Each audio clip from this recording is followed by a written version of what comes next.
This summer, the International Auster Club held a fly-in at Middle Wallop, and we went along to meet them. And in this edition of Young Eagles, I am going to be flying in this Auster.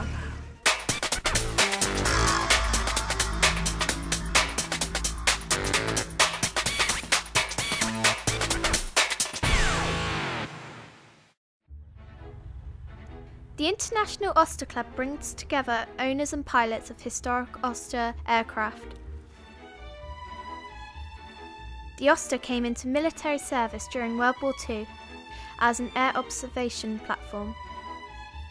Its small size and agility enabled pilots to get a good view of the battlefield and enemy positions and report these back to the troops on the ground.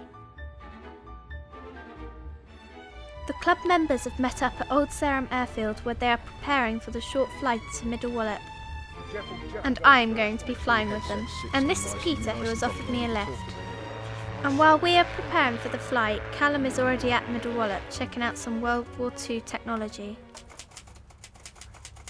As part of the Auster Day at the museum, the 4th Battalion of the Dorsetshire Regiment have recreated a Second World War camp.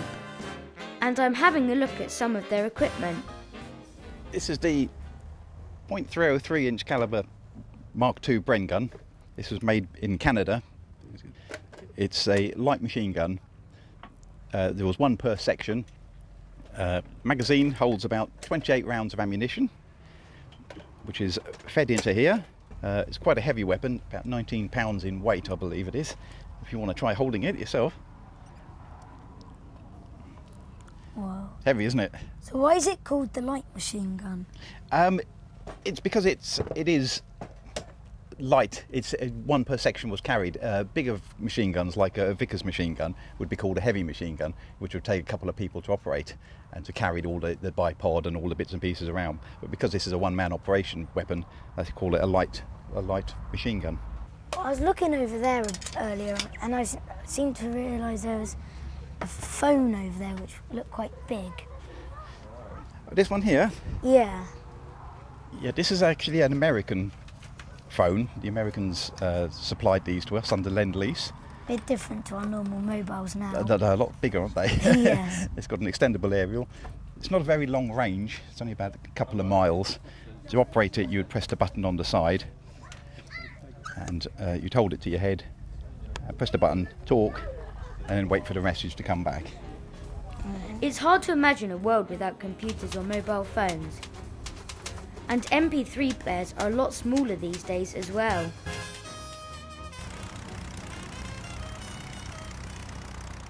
And meanwhile, back at Old Sarum, it's time for the Austers to take to the air. Now I'm a bit nervous, but I'm really looking forward to this. You can see there are lots of different types of Austers here, as over the years they have been used for all sorts of things, such as mail delivery and pleasure flights. Okay, so here we go.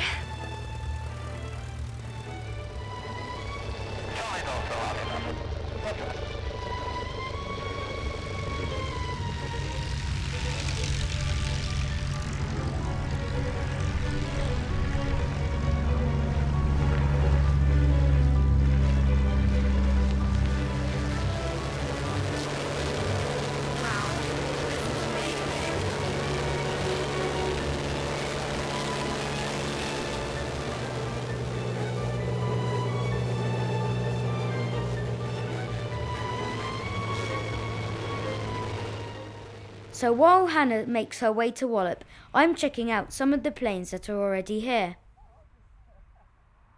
Auster played a key role at the time of the D-Day landings, and I found one that was actually there. So, Mr. Aaron, this plane was used in World War II? Yes, it was, Callum.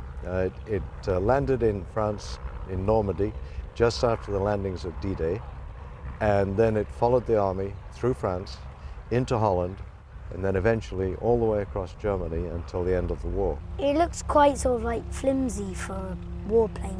Well, it does look flimsy, and you have to be careful with it not to damage it.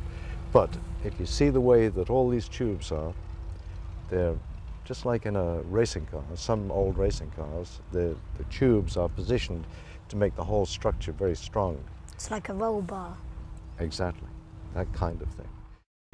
Well, the Auster may be small and light, but it had an important job to do, and I've met up with Ted Maslin-Jones, who flew an Auster like this in Burma in World War II. We called ourselves Air Observation Boat Squadrons, and our job was to direct artillery fire. But we're the only squadron that was sent out to Burma, and we had to support the whole of the 14th Army while we were there.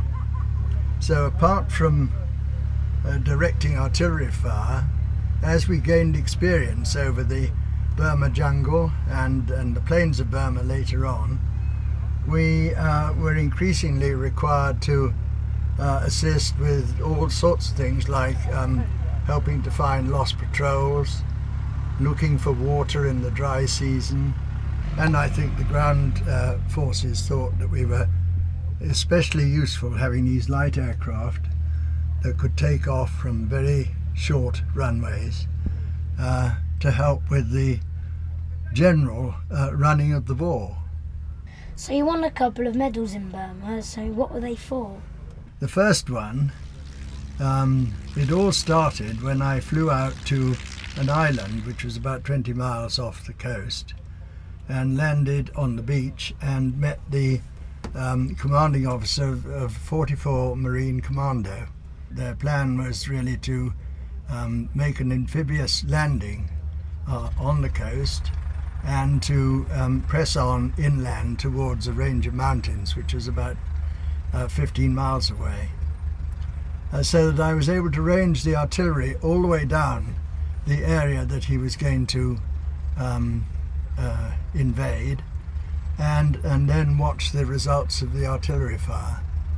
I was also able to watch the progress that his troops made on the ground and to help them in various ways, from spotting where Japanese artillery were, where some of their troops were, and tell them the results of the artillery fire that we'd been putting down. And as a result of that, eventually they gave me a DFC.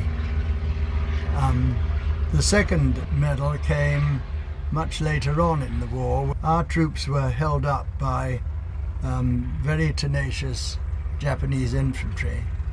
So over a period of about 3 days, I was able to fly forward and very low and tried to find where the Japanese positions were. And each time I went up, I was able to make sketches of where these were relative to the roads and the river. And each time I came down, the infantry commander would meet me and we would look at the sketches. And after about 3 days, we had a fairly complete picture of where all these Japanese positions were. It was the infantry commanders that recommended the awards. And in this case, I was awarded an MC, which was pinned on my chest in the field by the artillery commander.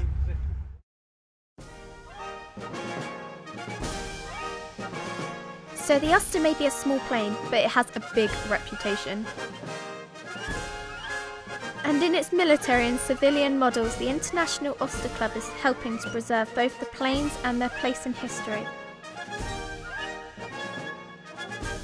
We hope that you have enjoyed the show, and we look forward to seeing you again on the 1st of November for the next edition of Young Eagles.